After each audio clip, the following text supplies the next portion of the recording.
Hey guys, welcome back to Whistle Wipe. It's a new show that will be doing a preview. We'll be doing previews of the games that are going to be played in the weekends. We'll be having this show every Friday in the evening, Kwanzaa 10. We'll be talking about games, doing some preview of the games that will be played in the weekend. So welcome everybody. So we'll have 30 minutes of people calling in, giving their prediction of the game tomorrow. Of course, we have a game that is, we have a community shield game, Liverpool against Manchester City. It's a curtain raiser for English Premier League that is going to start in the next 1 week. So I'll have people coming in, giving their prediction of the game, looking at how they're going to play. You just come in, give a prediction for the first 30 minutes so that we can do analysis after 30 minutes. You give your prediction of the game, give the scores, tell us who you think is going to shine on that match tomorrow. Of course, Chelsea is also playing at the moment. Is playing against Sudanese. That is their last international friendly match. Then they head to their season, of course. So we'll also be looking at the results as we go. We look at how Chelsea are doing in that match. So I'll welcome my guests to come in.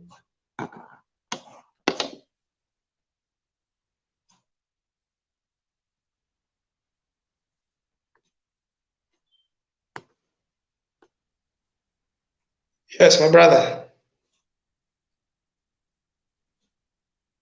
Yes. You're in. You're in. Yeah. How are you Yes. doing? Thank you. Okay, we are in now. How are you doing, my brother? I'm very fine. Okay. You've Yes. had a great day today. Yes, I had a great day. I had a good one. It's exactly 7 days is it 7 days to the Premier League? How many days Yes, are there?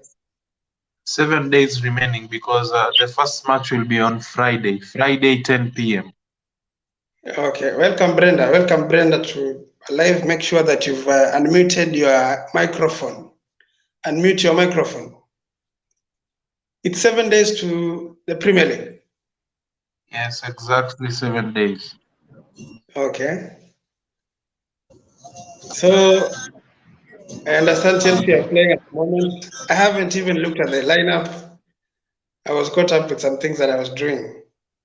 Brenda, welcome.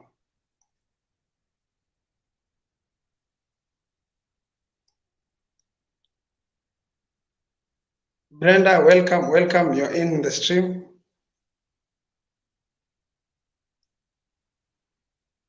So sijui kama umeangalia lineup. Have you seen the lineup? Actually, I think it's we'll be talking about the lineup. I think I've not seen the lineup yet. I've not seen the lineup. Yeah. Yeah. I haven't seen the lineup too, and there is no way I can access the lineup because I'm using the same phone. I'm using the same phone to do the stream.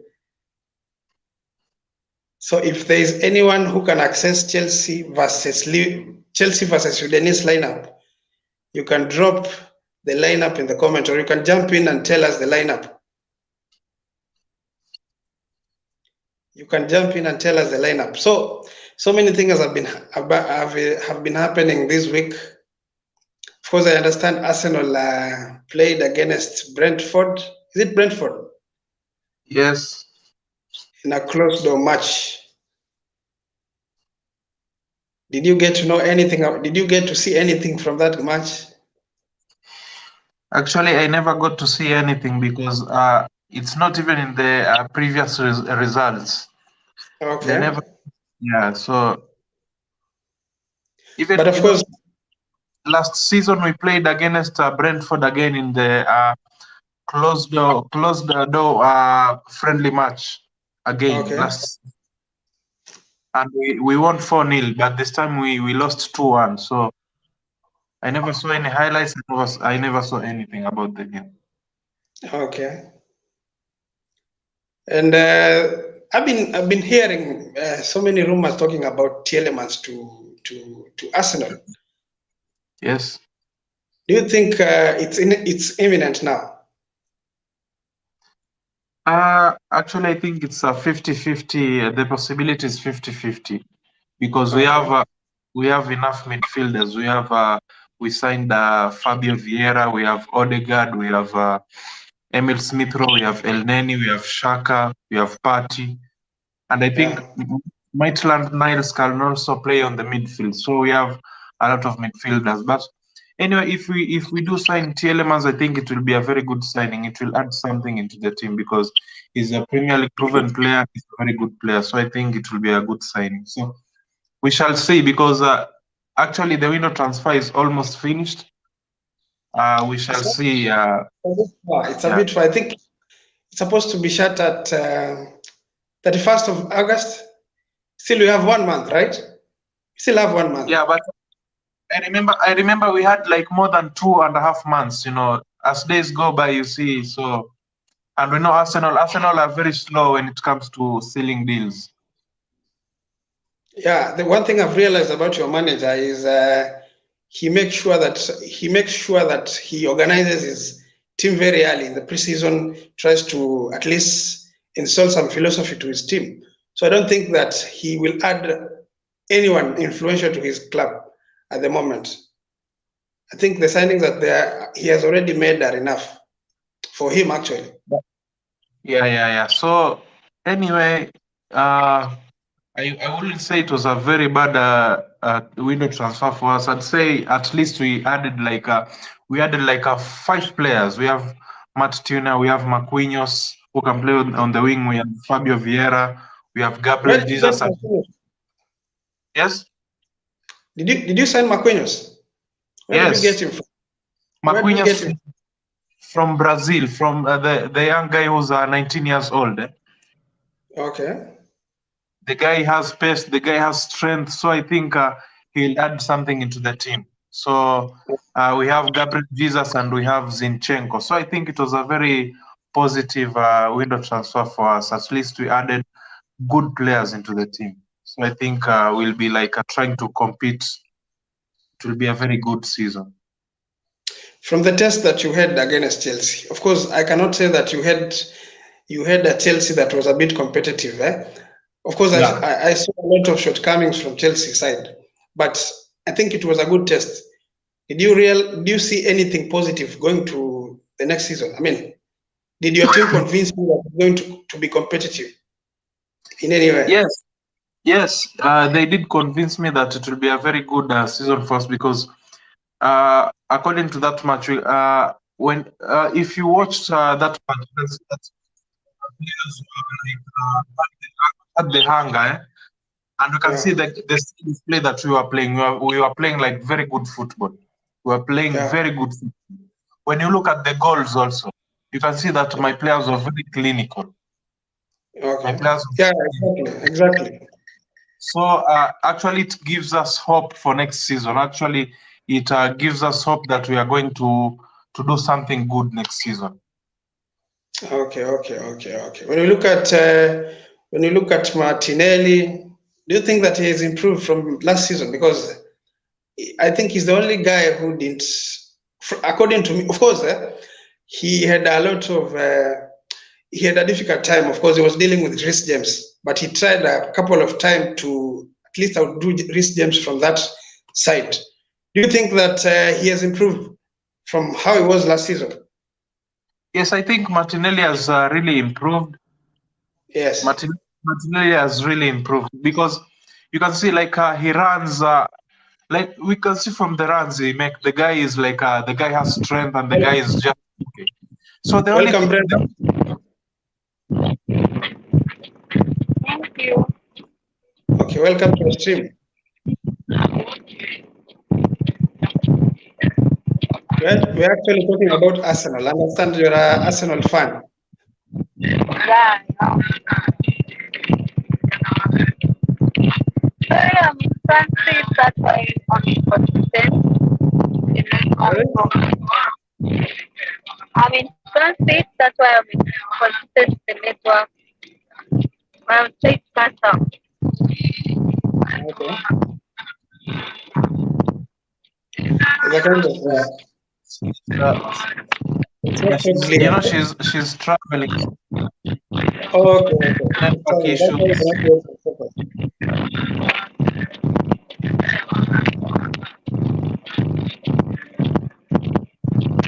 Let's try.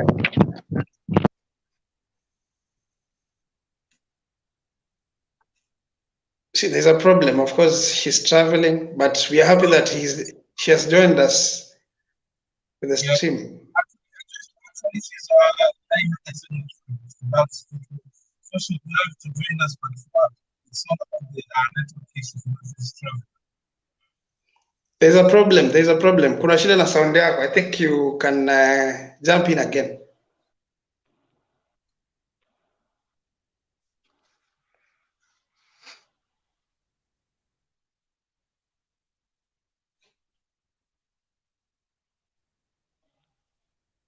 Hey guys, if you have anything to say, you can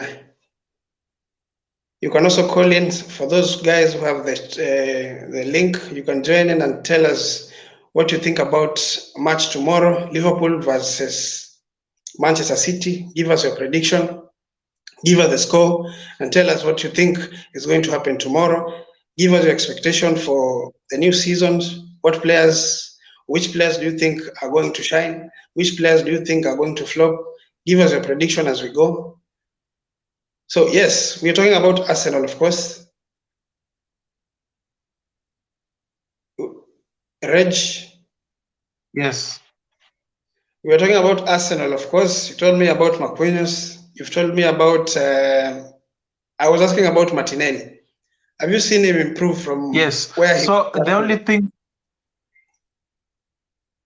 actually, I think the guy is the same Martinelli from last season. The guy he always tries to fight for the team. So the only thing that I want him to improve on is clinical. He has to be clinical in scoring goals, the accuracy and all that. I think he just has to improve in scoring goals. That's the only thing that is left.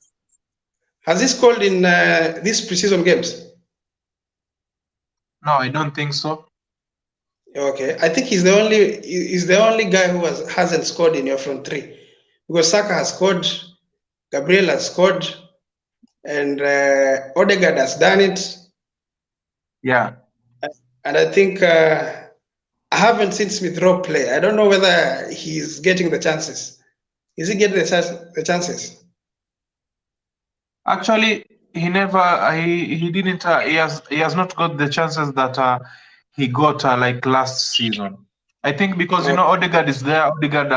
Odegaard is our captain, and Emil Smith Rowe can play as an attacking midfielder on the left wing, and on the left wing you have Martinelli, who's now really doing a great job. So I think, but next season we have the EPL, we have the domestic cups, and we have the Europa League. So I think he will get the chances. Not in each and every match, but I think he'll have his chances in some of the matches because we have a lot of matches to play. And you see, the only advantage that maybe most of these big teams will have next season is that English Premier League has introduced the 5 subs. So most of the players who are fringe players will at least get some chances, of course. Yeah. So let's just talk about Chelsea a bit. Of course, Chelsea right now, it seems like no one wants to come to that club. No one wants to join us. We wanted to sign Kunde, but it didn't happen. We also wanted to sign Rafinha. Didn't happen. Do you think there's a problem at Chelsea? That is the reason as to why players don't want to join that club? Or maybe it's because it's Barcelona. You can't fight with Barcelona. I don't think if Chelsea is the problem, simply because I'll put it this way. Xavi is very similar to Mikel Arteta. You know why? Okay. Xavi and Mikel Arteta do they sit with the player they want to sign, and they tell them about the project they have. They talk about their projects, of which these players do get convinced because of these projects that this. Kaba, welcome to the Yo.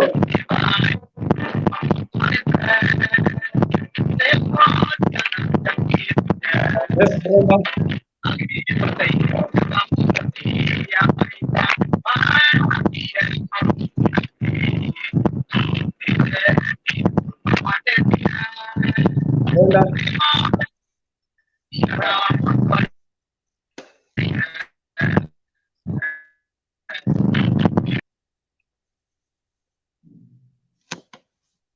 Mitch, make sure that you've unmuted your speaker, your microphone. Make sure that you've unmuted your speaker.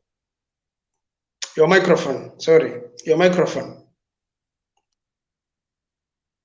So that we can get you. But if you wish to also unmute your camera so that we can see you, it will be okay. You're welcome. Welcome, Mitch. Karibu. Yeah. Thanks, man. Good to go. 2020. Okay, let's go, man. We're talking about Chelsea a bit. We've talked about Arsenal. We've talked about those players who have improved. We've seen that, of course, we've seen Saka has improved. And we're talking about Martinelli. What do you think about Martinelli? Do you think he has improved from where he was last season?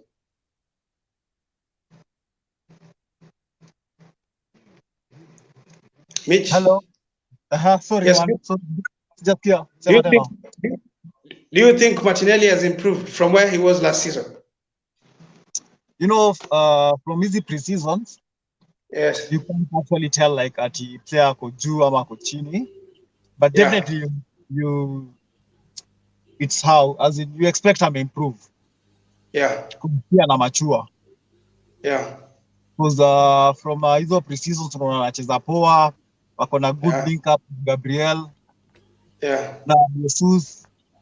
So as of now nangoja tu na game moja ya ligi because now the intensity na different from now pre-seasons. Yeah. Then that's when I can say I may improve sana ama ama bado tuka last season. But for sure I'm mature. Okay. Alafu hiyo test yenye mlipata na Chelsea, of course hatuwezi sema Chelsea walikuwa katika level yao, but of course unajua ukicheza na Chelsea it's a different thing. Unaona kama itawapatia ile confidence, because one thing I've realized that Mikel Arteta amekuwa nowadays amekuwa kimlemea sana Thomas Tuchel.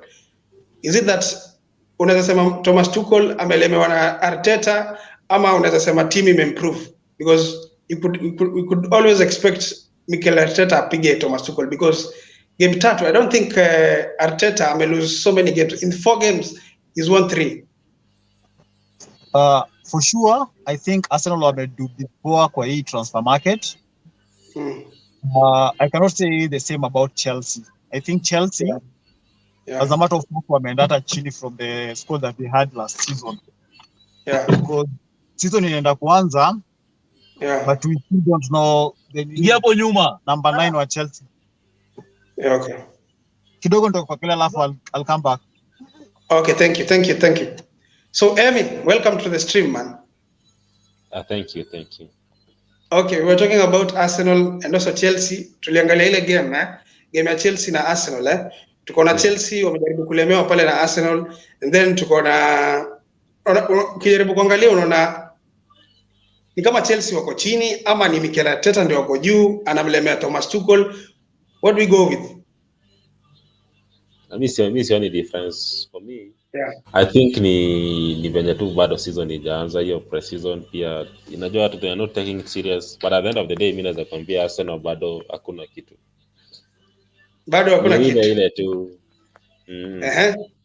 Yeah, ni haujaona improvement kwa Arsenal because ukiangalia ile game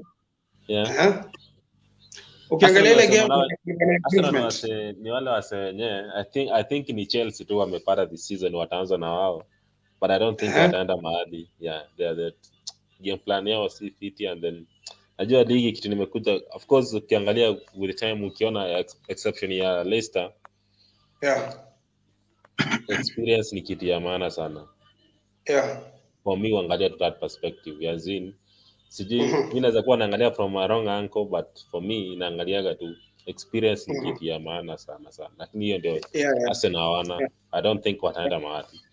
I think ni ile tu moto ya pre-season. Hata pre-season ukiangalia kama zote. Yeah. Before hata 5-6 years, hata wakati wa Arsenal Wenger akiwa tu pre-season walikuwa wanafanya vizuri sana, na hiyo cup yao sijui walikuwa wanaita ile Emirates Cup. Walikuwa wanakualika wanakupiga. So that one, I don't think kuna difference kubwa ya Arsenal this time. I think for me, from where I sit, team mimi naona iko na challenge sana ni Tottenham. Mimi au ndio naona wako na chance. Of course Mancity. Liverpool this time sioni kama wako na chance. Okay. Yeah, so for me, as in from that perspective, sijui sasa maybe naweza kuwa ni my own thinking. So sijui kama, of course sisi tumeingia kwa stream, hatujaangalia lineup ya Chelsea. Of course Chelsea wanacheza na Dennis. Have a chance kuangalia lineup yao tupatie, because I haven't seen the lineup. Chelsea. Okay, as you search for it. Yeah. As you search for it, nataka niulize, we're talking about Chelsea na wewe Reje. Unaonaje Chelsea? Of course wamesign Raheem Sterling na wamesign Khalid Koulibaly. Do you think itakuwa an improvement? I think Chelsea wana lead so far. Ngolo Kante amefunga bao moja. I think acha niangalie lineups. Tupatie lineup. Okay, Reg, twende. Of course, lineup ya Chelsea ni Mendy, Azpilicueta, Silva, Koulibaly, Alonso, Kante, Jorginho, James, Mount, Sterling na Havertz. Okay. Yeah. Good. Fanya recap tena nishike vizuri. Kuna Mendy, kuna Silva, Azpilicueta, Koulibaly. Kuna Alonso, kuna Kante, kuna Jorginho, kuna James, kuna Mount, kuna Sterling, alafu kuna Kai Havertz. So hiyo nikiangalia hiyo lineup ni kama ni 4-3-3. Ni kama 4-3-3 because sioni kama kuna central defenders watatu. Sini Khalid Koulibaly na Silva peke yake. Yeah. Alafu kuna fullbacks James na Alonso. Yeah. And then maybe midfield tuko na Jorginho, Kante na Mount. Yeah. And then front three kuna Sterling. Kuna Kai Havertz. Yeah. I can. Okay. So, Reg. Yes. So we were talking about Chelsea. What do you think about Chelsea? Because mimi naangalia naona kama Chelsea, I don't understand them, because hata game ya kwanza niliona wakicheza, I think yes, niliona some kind of course they have not played their system, their strong system. Ile are 3 at the back. They haven't done that. Of course in the first game they did play 4 at the back. The second game they did not even play 3 at the back. The only game I saw them go to 3 at the back was a game against Arsenal in the second half of that game. Of course, they controlled the ball. You could see them trying to create some chances, but they didn't break through. Do you think it's a change of system that is trying to hamper them from doing something? I mean, we haven't seen them progress well in this season. But the problem is you guys have defenders like Koulibaly and Thiago Silva. So I think if you guys play with the back three, I think it will limit some of the players. Some of the players won't get the chance to play, Yeah. So I think the coach is trying to play with the back four because of these new players. And you guys have to get used to playing with 4 defenders, because actually you bought a Koulibaly and you still have Thiago Silva, and you have So I think he's trying to create playing chance for these kind of players, because if you play with the back three, to limit some of the players, some players won't have the chance to play. Okay. So, Emmy. Yes. When you look at Chelsea, it's like these guys, they've been trying to change the system. Of course, as Reg says, you see, if you play with 3 defenders, you will limit some of the creative players. Of course, if you have 3 defenders, that means you will be limited to 2 midfielders, of which most of them are defensive. When you look at Jorginho, he's a bit defensive. When you look at Kante, he's also a bit defensive. Even though Kante is a box-to-box midfielder, he's not so much effective in creativity. And also Jorginho is good, deep playing playmaker, but he's not that good. You cannot call him a Fabregas. You cannot. Do you think they should try and change the system so that they can increase the creativity in the team? I don't think so, because I have a different perception. For me, bado defense yenu bado iko chini, because of course Koulibaly, of all the things, I did not see that coming. Ni msemo nilikuwa naangalia before wakati kulikuwa na roommate anakuja Manchester. Ni msee tu sahi sioni.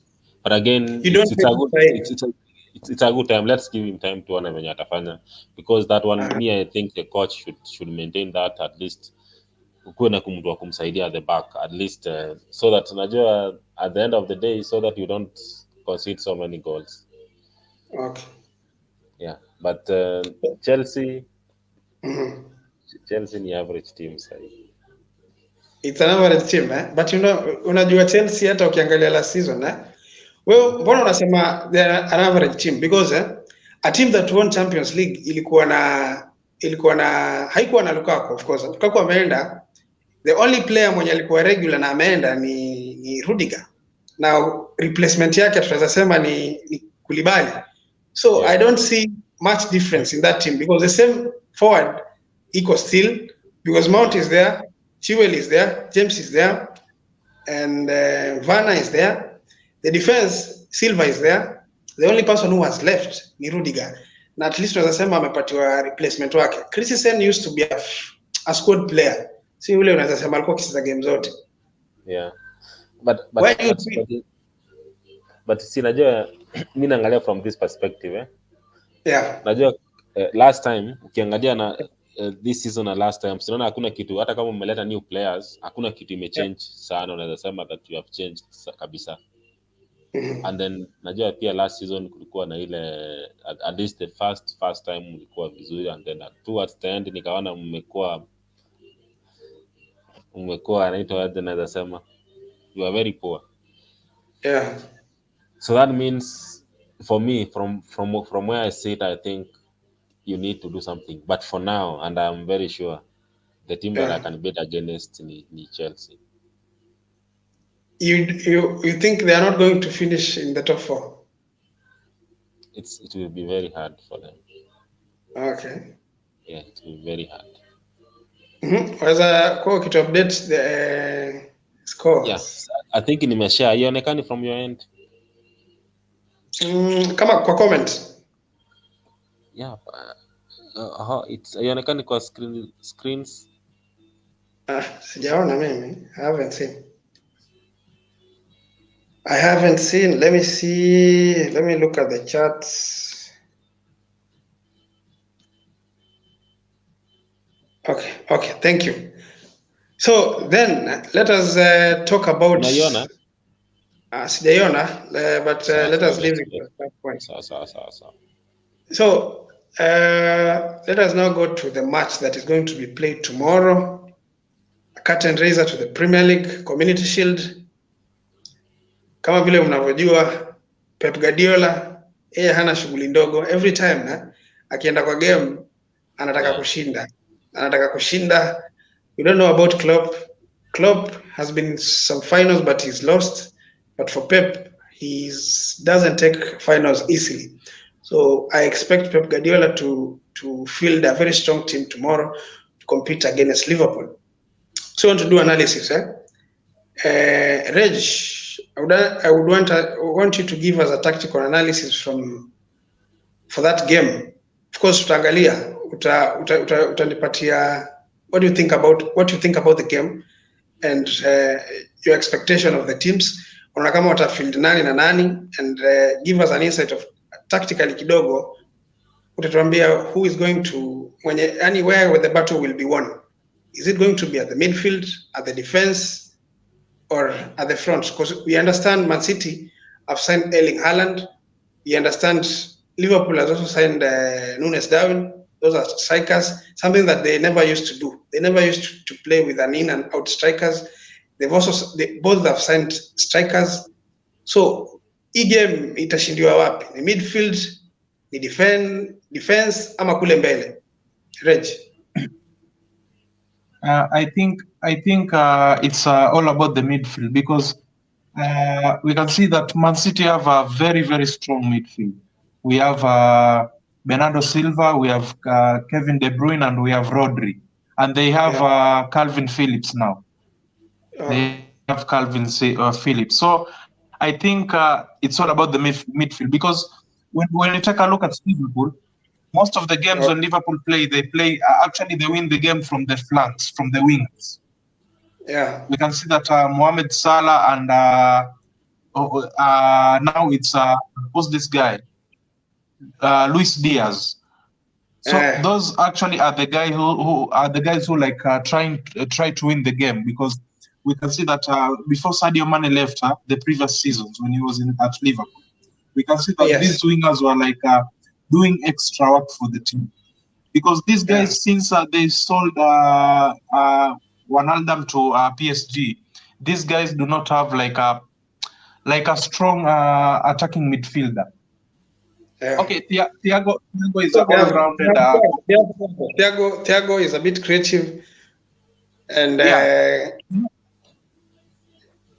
Keita is also a bit aggressive and creative. I think so. Yeah, but you know these guys are not like Wijnaldum, because Thiago is a complete midfielder. Yes, he's very creative. He's very good at ball control, and he's very good at footwork as well. But when it comes to scoring goals, that's a different role. That's a very different role. Yeah. For an attacking midfield, we can see that Wijnaldum was like trying to score goals. The guy was apart from like being creative and all that, attacking. He was an attacking midfielder that was scoring goals. We can see the games like Liverpool against Barcelona, the game they won 4-0. Yeah, that's a very good example. The guy scored a brace. So I'm talking about a creative midfielder who like scores goals. You can be creative. You can be very creative. Yes, I've not denied that. But when it as people expect you to score goals as an attacking midfielder, whenever the role of attacking midfielder is like supplying balls and giving assists and all that, you have to be very creative. But an attacking midfielder also should be good at scoring goals as well. So I think Man City are very good at the midfield, because let's talk about Kevin De Bruyne. You can see Kevin De Bruyne is creative. Yeah. And this is a midfielder who is always among. Okay, he has never been the top scorer, but we can see he's always among the top 10 top scorers. So Kevin De Bruyne is a player, is a midfielder who always wins the player of the season as well. So that is what I'm talking about. Because even Man City have a creative midfielder like Bernardo Silva. Bernardo Silva is very creative, and the guy scores goals. Yeah. So who do you expect Pep to start at the midfield? Of course, most of the time Pep surprises us. He goes sometimes without a CDM. Do you expect him to play Rodri tomorrow, or Calvin Phillips, at least to get a debut? I mean, in the midfield, who do you expect to see in that match? Okay, tomorrow I expect to see Kevin De Bruyne. I expect to see Bernardo Silva and Rodri. I think, as for me, Calvin Phillips will come later on. I think so. Okay. Yeah. Okay. What about the defense? Because I've I've seen Ake play at this preseason. Of course, he played against Bayern Munich and he had a good game. Do you expect him to be partnering Diaz? I think Pep Guardiola said that this is a guy who can play at the left back, because he said that Cancelo is playing at the left back, but he'll need backup. So I think Ake is good to start tomorrow. He can partner Diaz very well. Ake is a very good defender. Okay. What of the flanks? Do you think we'll have Cancelo and James? Is it Walker? Walker, is it Walker? Yes, I think Cancelo must start and on the left back, and Kyle Walker will start at the right back. One thing I'm worried about Mancity, do they really have a backup for their fullbacks?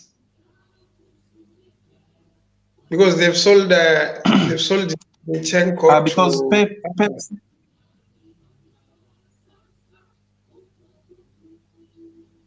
you know, these guys are also trying to sign Cucurella, because Cucurella has today handed a transfer request. So okay. Cucurella is trying to push in order to go to Mancity. Yeah, but Pep said today that if they do not sign a left back, he said that it will be good for them to sign a left back. But he said that if they do not sign a left back, then Ake can play as a backup left back.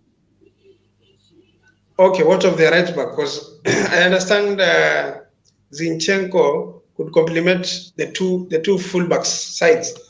He could play at the left sometimes. He could also play at the right sometimes. Do you think they should look for a backup for the right back position? Because we understand sometimes Walker gets injured. Okay, that's a very good question. Actually, today Pep said that he said that apart from Ake playing as a left back, there is one player he mentioned, another player he mentioned. I think this guy is from the academy. I think he said it's either Ake or the other guy he mentioned. So I think maybe if Kyle Walker gets injured, Cancelo was a right back. Cancelo was a natural right back, but the guy he's good with both feet. That's why he plays at the left back. So I think if Kyle Walker gets injured, then Cancelo will be going at the right back and Ake will be going at the left back. Okay.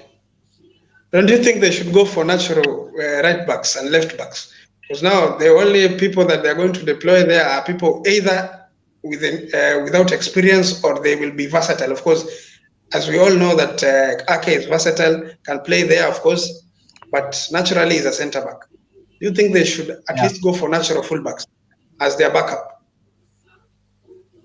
Actually, I think these guys have to go for a backup right back, because I can see these guys signing Cucurella, because Cucurella is really pushing to go to Mancity. So I think they have just to get backup right back. But for the left back, they have a good option, of which is Cucurella from Brighton. Okay. Right. Then, what about their strike force? What about the strike force? Who do you think will start tomorrow? For the strike force, I think Haaland will be the main guy up front. Okay. And on the right wing, I think Mahrez will start on the right wing. Mitch, welcome. Welcome, Mitch. Yes, so I said Haaland will start, Mahrez will start on the right, and on the left, they'll start either Foden or Jack Grealish. Those are two players who I think can start on the left. Okay. Amy? Yes. What do you think about Liverpool? Kesho unaona wataanzisha nani? Mitch, welcome. You can unmute your microphone. Yeah, I've been following. You've been following. Okay. Tumekuwa tukiongea kuhusu game ya kesho, of course, preview. Yeah, Chelsea versus City versus Liverpool, yeah. Man City versus Liverpool, Tunaona, of course, tumekuwa tukiangalia Man City mazee hawajasign backup wa left back wao. Of course, wameachia Zinchenko, wameishia. then Cancelo ndio anakuaga anaweza cheza either right or left. So tulikuwa ukijiuliza kama unaona muhimu wao kusign backup. I think the only position in Mancity wako weak is the left back. Yeah. Because I think coming to the end of the season, Nani was moving away from Walker. Pep was moving away from Walker, and he was getting more confidence in Cancelo. So Cancelo alikuwa anacheza right back sana. Just as the game zilikuwa na too much pace, that's when ulikuwa unaona naika Walker. Again, Walker edge in a catch up. So to me, I think at a debutize Cancelo. I'm actually seeing that wakicheza na Stones na Diaz at the center, then Ake moves to the left back. Because right now, they don't have a left back. Okay, they don't have left back. Yeah, exactly. Yes, something else here. This game definitely, most games, if not all, they are won in the midfield. I think City has a stronger midfield compared to Liverpool. And going back to the transfer season, one thing we can say about City, wame strengthen, apart from losing Zinchenko, and they can actually sign Cucurella. So they are strengthening. Arsenal are rebuilding. Whatever is happening at Stamford Bridge and Manchester at Old Trafford, we actually don't know. We don't know. Yeah, we don't know. Because I think Chelsea, they have lost 2 pieces. One of the biggest pieces Chelsea wame lose na watu ongelei is the owner. Yeah, the owner, of course. Abramovich was the big piece. So that one, I'm with him replace. That one you'll allow that. I'm with him replace. And Rudiger was a leader. As much as mnasema mmesainiwa Senegalese, I don't think ataleta whatever Rudiger was bringing on the table. Now, going back to the question Nini about the game about tomorrow. My prediction is I know City will not concede. Okay. City will win with more than 2 goals. So my prediction is 2 plus goals, but I'll go with 2-0 for City. Okay. Of course, the game against Bayern Munich, they didn't allow shots on target. Yeah. And again, unaona this guy nani wamesign Liverpool, the Nunez. Trust me, for that amount of money na pressure English media, that guy atakuwa na long season. Before I settle, because I've seen his preseason, just that guy isn't worth 76. I think something close to 10 million. Because probably akona talent, but he's not worth 70-something million. And again, unaona vile wali lose money, that's something else. I think they still hawajapata msemo yatakuwa mingi to their system kama Mane. Mane alikuwa Mane hiyo wali lose player mzuri sana. Yeah, for sure. So wewe unaona game ya kesho definitely hapo Liverpool watapoteza. They will lose that one. Najua Haaland will have to score. Haaland atafunga lazima. So the other person who's sijuna atafunga, but the other goal sijuna atafunga, but Haaland will score. Okay. Sasa unaona so tuseme how do you see Liverpool? Do you see Liverpool ikirudi kama vile ilikuwa last season pushing City to the wire, ama unaona Liverpool itakuwa team a bit shaky? Liverpool itakuwa okay, it's still shaky because apart from Nunez, I don't think wamesign mtu mwingine tunajua. Wamesign Cavallo. I think Cavallo from Fulham, Wamesign Cavallo, someone Fabio Cavallo. That ule mtoi. But I don't think wako na ile. Sorry? Okay, I was welcoming someone in the stream and I talking. Sawa. Karibu man. Thanks. Okay. Liverpool. Kidogo wako a bit shaky. I think this season, I think City bado ata retain the title. I think the other team now, okay, we just wait and see what happens in Arsenal. Arsenal is on a glimpse of some glory moments in this season. Okay, na Tottenham of course ndio ni rival wa Tottenham, but you can give Yeah, Tottenham is another team inakuja kusumbua. Yeah. Because we all know manager. Just remind me the name of the manager, Nani? Yeah. Conte. I think is a good coach. I think, and I want to strategize. Yeah. And it will be a very interesting season. That's why Najua Chelsea will not be top 4. Chelsea, Manchester, they will not make top 4. With the kind of business they've done. Yeah, I think the next 2-3 seasons, they should embrace themselves to be playing Europa League. Hiyo statement kali bro. Hebu niambie top 4 yako next season just because umeleta hiyo story. Top 4. I'll go City will win. Yes. I think Arsenal is a surprise. I'll say Arsenal will come second. Arsenal again. Yeah, 2 moja to your Arsenal, the mighty Arsenal. Alafu, I think Liverpool. Yeah. Liverpool itakuja 4th. I think Spurs watakuja 3rd. You think so? Yeah, I think so. Spurs has a very good team, solid team. Okay. Sasa, hebu kuulize, let me ask you a very controversial question. Apart from Gabriel, ni player gani mwingine una expect wapatie goals? Because when you look at Nketiah, you wouldn't always expect wapatie goals kama Gabriel. Of course, Gabriel tunajua he's not been putting up so many numbers, but because now he's going to be the main striker, we'll expect him to put up some numbers. Just in case you msee umie, unaona ni player mgani anaweza lead attack hapo Arsenal? I think Saka to step up this season because again, considering World Cup is just around the corner, yes, he has some need to prove for him to be picked for World Cup. Yeah. I actually think that Martinelli atasumbua sana on that wing. Siko sure kama atalead pre-season. Sorry? Martinelli hajafanya anything kwa pre-season. I've seen so many players stepping up, but Martinelli hasn't shown me that anaweza kusumbua. No, kwa ligi najua atakuwa na so many assists this season. Considering pia anajua atakuwa starter. I like his attitude. He has a good attitude. He reminds me of Sanchez. Sanchez, Ukimuita tu hivi, yes, ukimuita tu hivi, you call his number, jamaa amechangamka. Okay, so, Kenan. Okay, Kenan, umesikia vile Mitch anasema Arsenal watamaliza top 2.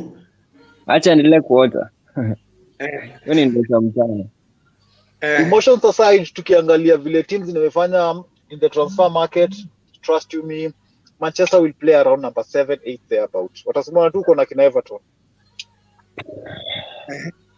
Kenan, jibu bana. Kenan, unasikia maneno? Siwezi ongea na mtu mwenye amesign nani Vieira kadhani sasa hivi wanaweza compete na the likes of City ama Liverpool. Who is already injured? I understand he's injured. Deluded fans. Yeah. As in kwa realistic bro. Unajua sometimes hata niko back to moja, Arsenal cannot win the Champions League because they don't have the experience. You have never played in Champions League since 2016. Chawinaje. All right, sawa. Alafu kwa ligi, I think that ninia kukua a young team. We have so much energy. So I think that will be a real factor for league. Those guys can run. Our last season, game crucial versus Newcastle, wali succumb to pressure, amu qualify Champions League. Those are the same players in expect. Waweke top 2. Bro, wake up. I actually pia na anticipate Party acheze more than 30 games. I don't Party akicheza less than 30 games is something else. I hope atakuwa injury free this season because I think your midfield tunamhitaji sana.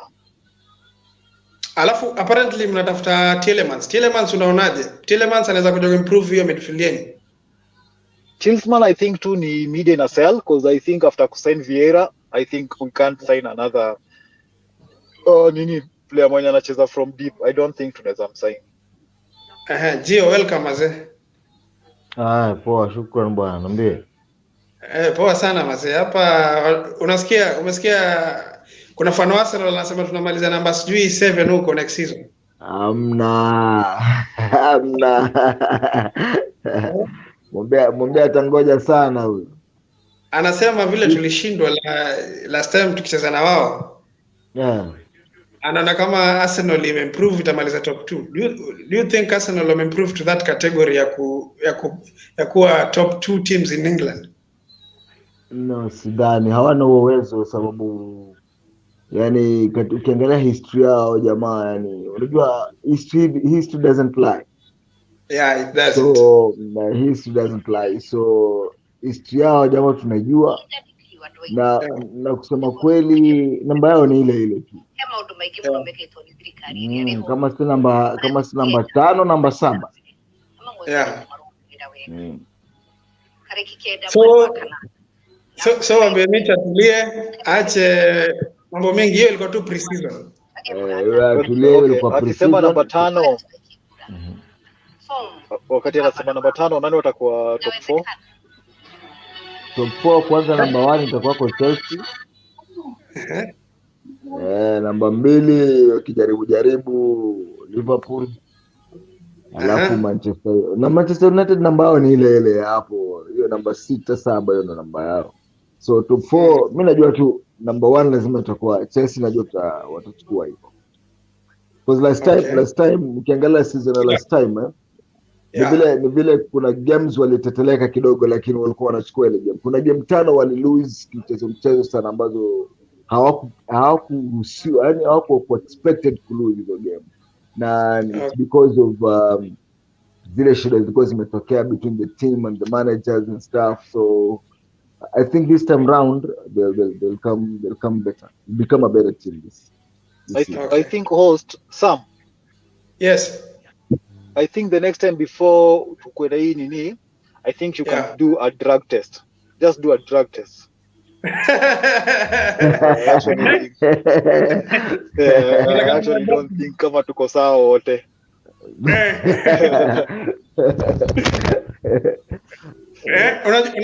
Unajua drug test ya maana ni tuanze kesho sasa. From tomorrow as next weekend, ligi itakuwa imeanza sasa. Intensity kila kitu, expectations zita change, teams zitakuwa zinapigwa, zingine yani 3 points matters. And you know, kuna teams zinajua ku grind results. Mancity unawajua, Liverpool unawajua, and to some extent Chelsea unawajua kwa ku grind results. So hiyo ndio itakuwa the real track. But for real msaki akisema ati City will come number 3-4 for real, as in hata kama defend City, let's just agree on something. Of course, yes, of course we know that City is a mile ahead of Chelsea, but ukiangalia maybe we can say ni kwa a bit deluded, lakini City na Liverpool are way ahead of Chelsea and others, of course.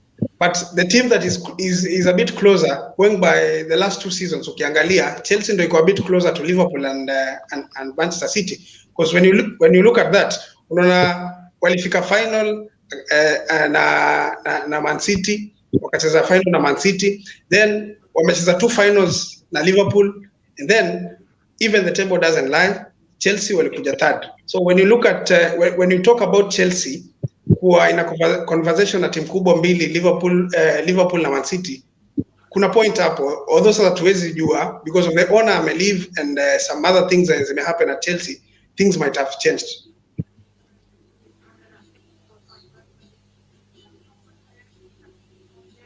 Hapo unasemaje Kenan? In as much as Chelsea wamekuwa underperforming pre-season, I think wako na quality na good coach mwenye atawameka compete na the top guns, Liverpool na Man City. Yes. Mtu wa Arsenal wamepiga timu ya MLS. Alafu wakapiga a weekend like Chelsea yenye iko ready, like inawapea kiburi ya kudhani watamaliza top 2. Like ni timu ya kwa realistic bwana. Okay, unaweza affect top 4 but top 2 sahihi. because of which I think at the moment juu au players wenye anasema like sai quality player mwenye Arsenal iko nayo ni Jesus solo like world class. Ndio world class player pekee Arsenal na party. So hawa sio wawili wakiumia, believe me, Arsenal watakuwa number 8, watarudi tu kwenye walikuwa last season. So I don't think Arteta have enough firepower kwa hiyo team like wa make wa fight for top 2. Top 4 iko achievable. Hiyo wanaweza next season wa aim ku qualify Champions League, lakini top 2 ndoto ya mchana hiyo. Yeah, top 2 hata mimi I'm not sure about them because ukiangalia they cannot be even be ahead of Liverpool and Manchester City kwanza tuseme tu ile ukweli because their quality. Hebu Sam. Yes. Hebu wacha Kenan atuambia about Manchester kidogo. Kenan. Sai United tuko kwa rebuild. So si tumeaccept ni process. Hatuna atu overreact like hatuna deluded dreams. Tunajua tu tuna fight for. Sai kwanza ni team tunatengeneza.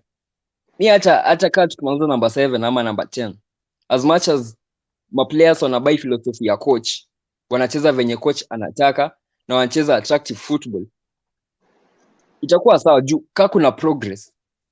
Kwa hiyo process tunaona progress yenye iko tangible, then itakuwa fit hata tukianza number 8. So I don't expect much next season. I think tutakuwa nini atapatiwa freedom ya kurebuild. Unajua sometimes the thing about Manchester, let's say Chelsea and Man City, they want instant glory. They don't want to rebuild. You see, and the thing about niko naye na shida na ama coach kama kutoka, unaona kama huyo Ten Hag, ana sign tu mtu mwenye alikuwa naye kama kwa Ajax is like lazima kwenye ni Holland. You see. Yeah. Lakini Arteta amesign watu walikuwa nao City. Zinchenko amesign Jesus. So problem ya nani kusign players wenye watengea wanajua already system yake wenye hawatahitaji drills most. Sio ni shida hapo. Do you think Mancity is a good nini? That left back mlisign that kid from Holland. Malasia. Do you think he's a good nini? He's a good backup for Luke Shaw? Manchester. Yeah? Of course. Why not? Sorry?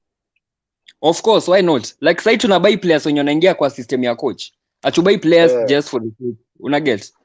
So Malasia ako 21 ama.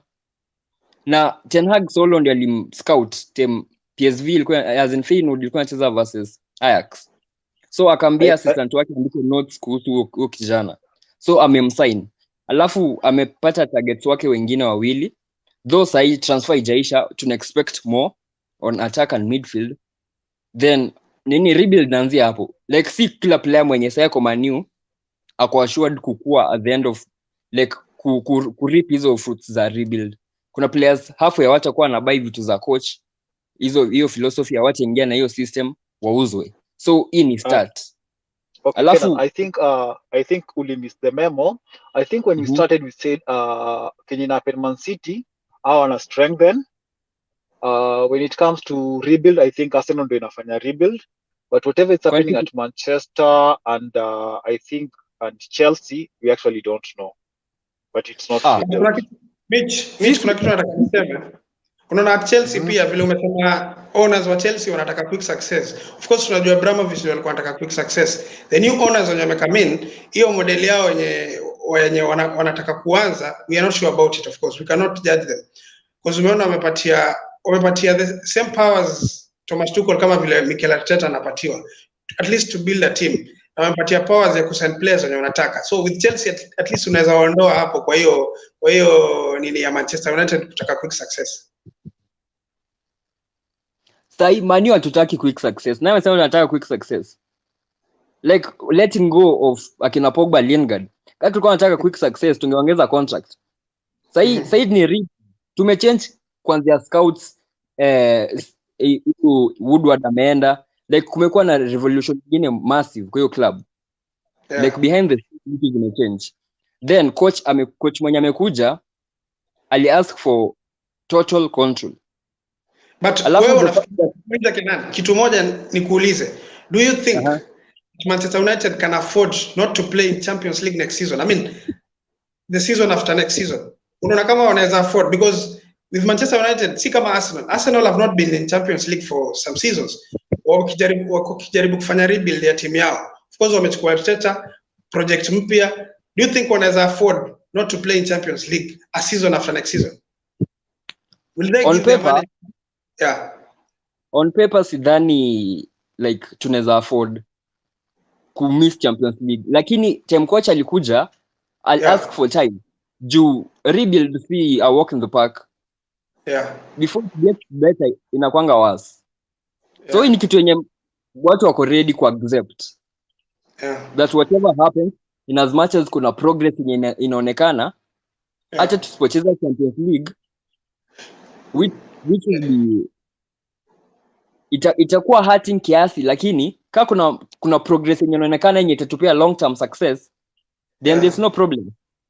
Tunatumia strategy yenye Klopp alitumia akiwa Liverpool, though with a better squad. Sisi sasa Emi tupatie updates ya Chelsea, ya game ya Chelsea. Kama unatusikia Emi, you can give us the updates. You can come back in the stream na tupatie updates ya game ya Chelsea. So ndio tulikuwa sema, I don't think Manchester United with the fan base iko nayo and hiyo state ya Manchester United, sidhani kama wanaweza afford not to play in Champions League after that. Of course hata wakisema manager apatiwe time, the minimum wanaweza taka kumaliza ni top 4. Top 5. Top 4 actually, because I've seen so many Manchester United fans wakisema they would want to get into top 4. Of course ukiangalia pre-season venye imekuwa. Kwanza next season, team 5 ndio zinaenda Champions League. Na hiyo nini format mpya ya UEFA. Alafu Oma fans wanasema top 4 ndio target. I think wame hawajaelewa like tuna lack. Hawajaona mistake yenye watu wengine waliona nini pre-season, na as much as tulikuwa tunashinda. We need midfielder, out and out central midfielder. Then attack, mtu mmoja akiumia ni hivyo tuko nje. Hatuna depth. So when you talk of a central midfielder, what do you mean? Because you want a CDM. Not really a sitting, but someone who's good on the ball, mtu mwenye anaweza receive ball na kutoka kwa madefender na kutoka kwa keeper, mtu anaweza dictate tempo ya game. Mtu mwenye anacheza na system yenye coach anadai ku deploy. Okay, so tunasema kwenye mko nao Maxos na Fred. Hawana hizo qualities zote. Like hawako good on the ball. Na system yetu tunacheza nayo tutakuwa good on the ball. Tunafaa tuchukue na technical players. So we need a more technical midfielder, like central midfielder, someone like, ndo maana tuna insist on De Jong. Okay, Michi umepotea. Sijakuona kwa stream. Niko. Unasikia vile mtu wa Manchester anasema?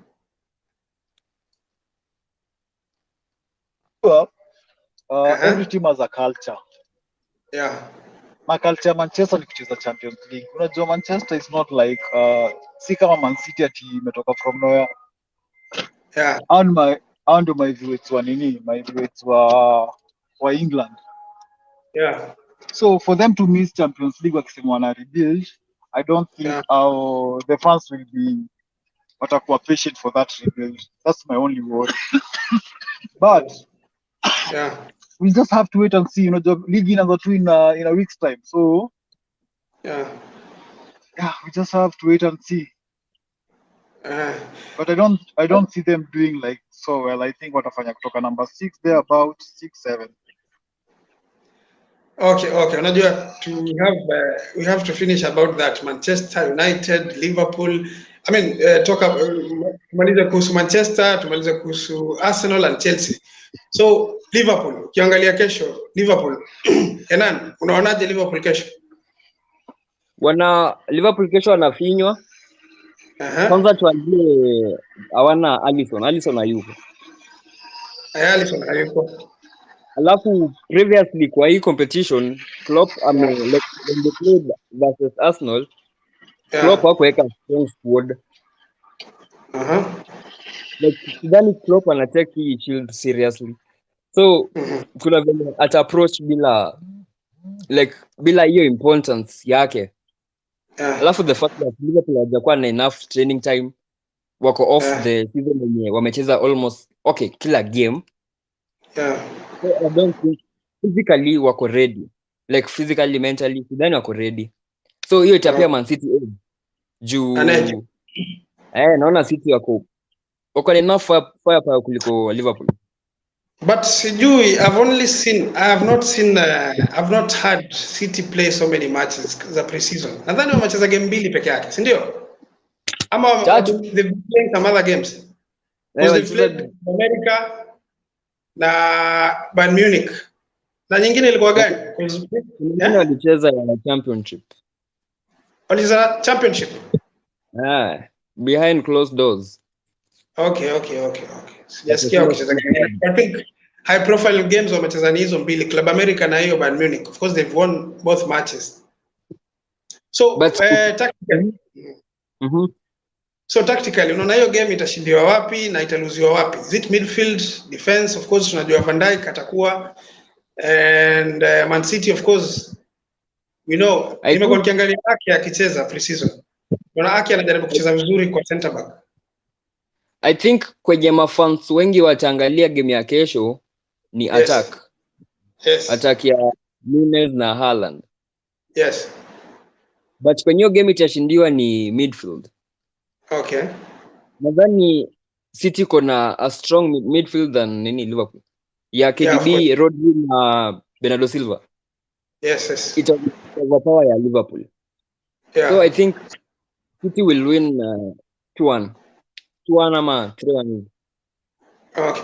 What you think about Liverpool ukiangalia? Of course midfield yao wanaweza deploy Thiago, I'm not sure about Thiago, Henderson na Fabinho. Alafu midfield ya Man City wako na Rodri, KDB na Bernardo. Where do you see Foden? Foden unaona kama atacheza kama strike, ata deploy on the left ama Foden atacheza kama left. Foden nadhani ataanza kama left wing. Atacheza kama left wing. Okay. Alafu Haaland na Mahrez. Haaland. Grealish sidhani like umse ajengiana bado na system ya City. Unajua akiwa Villa yeye ndiye alikuwa talisman. Alafu Villa haikuwa na most of the ball. So alikuwa amezoea wakipata ball wanapea Grealish anakimbia mbio. Transition. Hiyo system ndio ilikuwa inamsuit. Sasa akiwa Man City sasa ni more of keeping the ball, possession, passing. Alafu yeye si key player tena. Yeye ni just like the others. So I think game kama ya kesho, maybe Pep anaweza mwanzisha, but sidhani kwenye season ita progress. Pep atakuwa na mtrust kwa hizo game kubwa. Okay. So kuja kwa Haaland of course kuna mtu mmoja ataumia, either Grealish ama nani ama Foden, because on the left unajua lazima wangangania either Grealish ama Foden atakuwa akicheza. But big money signing za Grealish I think amefanya Sterling akatoka Manchester City, because Sterling used to be played on the left hand side. But do you think Pep atakubali kuteka Nel, like not playing Grealish kwa sababu hiyo ni big money signing wake? Pep ni all about tactics. Si hata kusaini na 300 anaweza kubench ka anadhani utaingiana na tactics za hiyo team. Juu tactics zio change kulingana na opposition yenye una face. So I think kama Pep ataona Liverpool watacheza high line. So kama kutakuwa na spaces in behind kwenye Grealish obviously atajibamba na hizo spaces. I think ataanza. Hiyo ndio Pep anaangalia pia. Na from Liverpool side wanajua sahi Mancity haina out and out left back. Yes. So ako more likely kuweka huko Cancelo ama Yes. Ake. Yes. So hiyo ndio itakuwa weakness ya City. Left back. Then Liverpool, Yes. kazi ya midfielders wao mingi ni kucover Trent na Robo juu wanapanda sana. Okay. So I think City most of the ball yao watakuwa na possess midfield na the other half ya Liverpool watakuwa na try ku hit City on counters. Okay. Time City wameweza commit alafu wakashikwa unaware. Okay. So it will be a good match to watch. It will be entertaining, of course, end to end juu hakuna team in a pack. But I think City likely has an edge over Liverpool. Mohamed Salah, how do you think about Mohamed Salah? Mohamed Salah kwa pre-season tumeona we've not seen him akifanya mambo. Of course, Mohamed Salah is Mohamed Salah. Do you think that he's going to justify himself again? Because tunakumbuka last time when they played the first leg of Premier League alifunga bao poa sana. Do you think Mohamed Salah will repeat the same thing that he did against Man City? I think more kwenye tunafaa ku expect more from him ni ligi kianza. Ligi kianza anakuanga different beast. But hii game ya kesho sidhani both teams approach hivyo serious. Watakuwa tu wanapimana nguvu. But tunaanza vitu mbili tatu za ku expect kwa nini kwa the coming season. So combine 11 ya hizo timu mbili. Alisson in goal. Alisson in goal. Left back Cancelo. Okay. Center back partnership Diaz na Van Dijk. Okay. Alafu right back Trent obviously. Okay, Trent. Then midfield. Yeah. Rodri. Bernardo Silva, KDB. 4-3-3. Okay. I go along with the 4-3-3. Then attack. Foden, Luis Diaz, Haaland, Salah. I couldn't agree more. The only place naweza kuagree na wewe I think ni kwa although pia Rodri Fabinho. I'm not sure about that. I'll go with Fabinho. I think Rodri has all the attributes zenye player mwenye anacheza hiyo mwenye yake anacheza. Fabinho is more of winning the ball, ako sawa, but kupass sim rate over Rodri, so hence reason yenye nimeendea Rodri. And then he's a good finisher. Of course, Rodri tumeona akifinish nduki kali sana. So I think tumemaliza. Of course, I have to catch up with the Chelsea match that is going on. Sijui wako ngapi? I haven't checked. Do you have the results? Ndio nimeingia kwa nyumba sasa, sijui wako aje. Oh, hata mimi sija watch hiyo game and I have to watch it so that at least nijue tumefika wapi. Alafu umeona Ronaldo anacheza nini? Game ya Sunday. Game ya Sunday. Anacheza. But nasikia anasema he is still maintaining kwamba anataka kuenda. Sasa shida ni anaenda wapi? Apparently Sporting Lisbon anataka kwenda huko pia. Of course priority yake ni Champions League. Unajua kitu yenye Sporting kitu yenye Ronaldo anataka ni si hata Champions League football, ni Champions League football with a top team yenye na go deep into the tournament. Si team inatoka na nini? Inatoka na group stages. Alafu the only thing yenye Sporting Lisbon itam offer ni Champions League. Otherwise Liga Nosa iko top 5 leagues in Europe. So hata kishinda hiyo league kuna chances hizi kuwa considered for the bigger individual awards zenye anaweza taka. Nugget. Alafu Sporting hawezi match. Do you know that Portuguese league is considered more competitive than French League 1? Unaona hiyo ilikuwa before league ianze last season.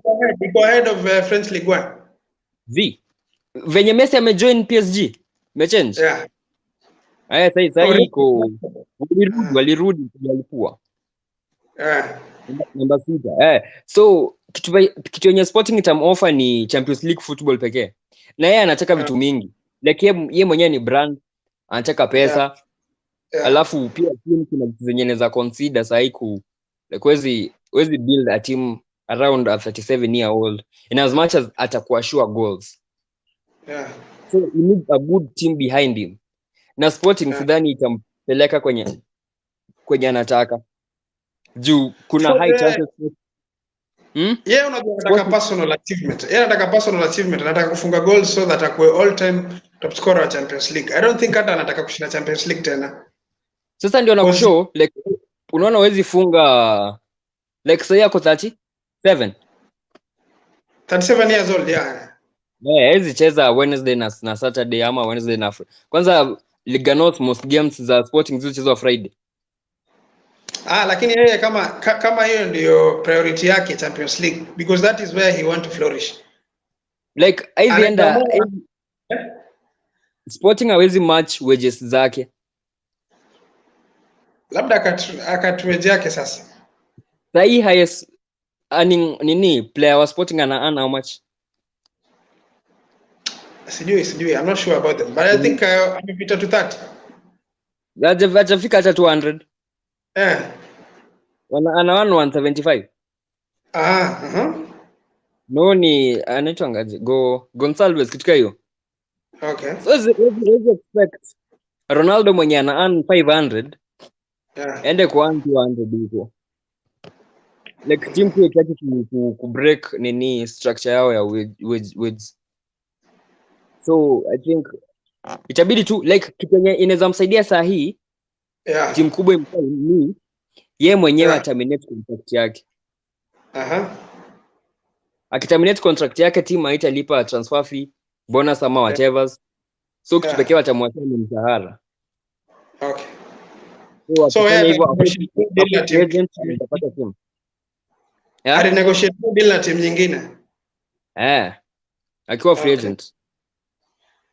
So but now we see Ronaldo is a big brand. Akikuja kwa team of course sales za shirts zitaenda juu. So I think kuna story nimesikia nimeona kwa Sky Sport wakisema that Ronaldo ameambia Manchester that amepata offer from a rival team. A rival team. Sasa sijui ni gani, of course unajua haizi enda Arsenal haizi mlipa. Haizi enda Mancity of course. Mancity wako na Haaland. Haizi enda Liverpool wamebuy nani? Wamebuy Darwin. Of course haizi enda Tottenham. Kwa sababu priority Arsenal haizi enda kwa sababu wacheze Champions League. The same reason anatoka Manchester. Haizi enda Tottenham kwa sababu kuna Harry Kane. Harry Kane is top. So the only team, the only realistic team maybe ni Chelsea. Of course. I don't know whether those rumors are true kama anajaribu kuplay. Hata mimi nimeziona. But maybe amepata offer. So we never know. Acha tungoje, anything can happen before transfer window ends. One thing najua sijawahi sikia, of course Thomas Tuchel ameulizwa kuhusu Cristiano but hajai sema that hataki kumsign. Alisema the priority is the defense. Na every time akiulizwa, unajua vile English Premier League managers wanapenda wanasema they don't want to talk about a player of another club because they also don't want another manager to talk about their player. So we don't know whether the rumors that Thomas Tuchel hamtaki kama ni za ukweli ama ni story pia. Because Todd Bowley anataka kuleta Cristiano because of the sales. Unajua Americans vile wanakopoa na business. So nadhani akileta Cristiano at least itaboost team yake. Unajua kitu yenye watu wengi wana misunderstand ni wanasema the only thing like okay ni ukweli, the only thing Ronaldo ana offer kwa club ni goals.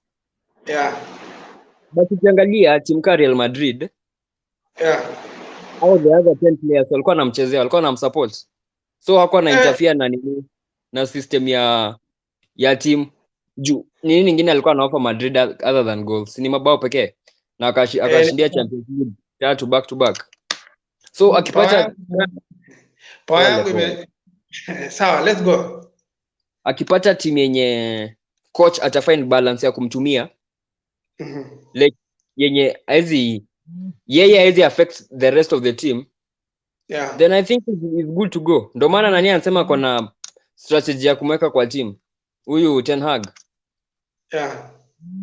So I think Ronaldo will be it will be a win-win situation. Akibaki akienda ni sawa. Both parties zitakuwa satisfied. Okay. Hata tuone kama atakuja Chelsea, I think I will welcome him. Mimi I think we need a goal scorer kwa timu yetu. Of course Kai Havertz won't offer the same thing that Cristiano anaweza kuoffer. With Sterling akiwa pale, probably Cristiano anaweza fanya anything, anaweza fanya something. So we wait and see tuone kwenye ataenda. Ni sawa bro.